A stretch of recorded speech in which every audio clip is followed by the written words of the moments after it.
शाम एक छोटे शांत गांव पर उतरती है।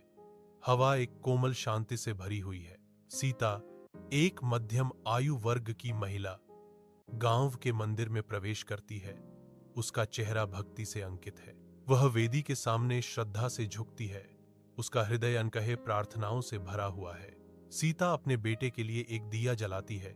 उसकी छोटी सी लौ इकट्ठा होते हुए शाम में एक प्रकाश स्तंभ है, क्योंकि अन्य ग्रामीण अनुसरण करते हैं। एक भयंकर तूफान गांव पर उतरता है। हवाएं सताए हुए आत्माओं की तरह चीखती हैं। पेड़ की शाखाएं हिंसक रूप से टूट जाती हैं। तूफान के प्रकोप के आगे झुक जाती हैं। तूफान से एक एक करके लालटेन टिमटिमाती और बुझ जाती है। दूरी पर एक मंदिर मंडराता है, जो भयंकर रात के खिलाफ एक मूक प्रहरी है। पुजारी बढ़ती बेचैनी के साथ बुझे हुए लालटेन को देखता है। सारे दीपक बुझ गए हैं, सिवाय सीता के। उसकी आंखें विस्मय से फैल गईं। उसके होंठों से एक सवाल निकला, यह कैसे संभव है?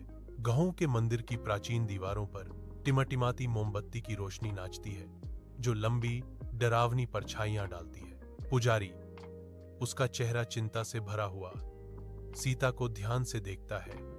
धुंधली रोशनी में जवाब ढूंढ रहा है। एक स्पष्ट रहस्य की भावना पवित्र स्थान को भर देती है, जो उनके चारों ओर हवा में भारी लटक रही है। मां, आपका दीपक अभी भी कैसे जल रहा है? पुजारी ने पूछा। उसकी आवाज शांति में मुश्किल से फुसफुसाहट थी। सीता उसकी आंखों से मिलती है। उसकी आंखें उसकी भक्ति की अटूट लौ को दर्शाती हैं। मैं दीपक तेल से नहीं जलाती, बल्कि विश्वास से, सीता जवाब देती हैं।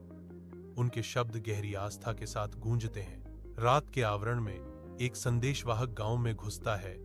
उसकी सांस उखड़ी हुई और बेताब है।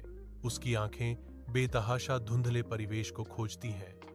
अनिश्चितता के बीच आशा की किरण। सीता का बेटा, जो दूर शहर में एक दुर्घटना में फंस गया था, चमत्कारिक रूप से सुरक्षित पाया गया है।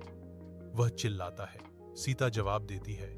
उसकी आवाज अटूट विश्वास से भरी हुई है।